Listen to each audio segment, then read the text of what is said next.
Hello bikers, সকলে কেমন আছেন? আশা করছি সবাই অনেক ভালো আছেন। অনেক দিন পরে আপনাদের জন্য একটি ছোট্ট ভিডিও নিয়ে আসলাম। আশা করছি এই ভিডিওটি আপনাদের কাছে ভালো লাগবে।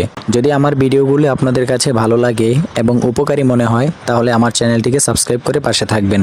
এবং নতুন নতুন যেহেতু ভিডিও বানানো শুরু করেছি, সেই জন্য হয়তো কিছু ইনফরমেশন ভুল হতে পারে, সেগুলোকে আপনারা ক্ষমার দৃষ্টিতে দেখবেন। তো বাইকার্স, আপনারা তো জানেন মাত্র কয়েক মাস আগেই বাংলাদেশের বাজারে লঞ্চ হয়েছে হিরো এক্সট্রিম 125R, এবং এটা বাংলাদেশের মধ্যে কিন্তু লঞ্চ হওয়ার পর থেকেই তুমুল জনপ্রিয়তা অর্জন করেছে।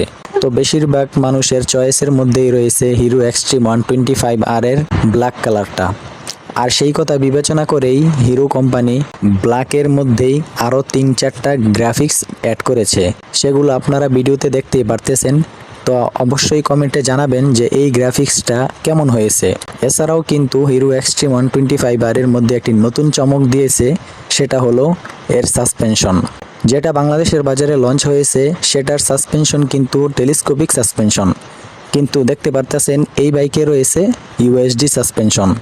তো যেহেতু হিরো এক্সট্রিম বাংলাদেশে লঞ্চ হয়েছে, সেই ক্ষেত্রে এটা বলাই যায় বাংলাদেশের মধ্যে কিন্তু এইটাও লঞ্চ হবে, কারণ যেহেতু দুটোটা বাইকই এক, শুধুমাত্র কিছুটা ডিফারেন্ট করা হয়েছে। কিন্তু যেহেতু চাহিদা রয়েছে, সেই চাহিদা অনুযায়ী অবশ্যই বাংলাদেশের বাজারে আসবে। তো আপনারা কি মনে করেন এই বাইকটি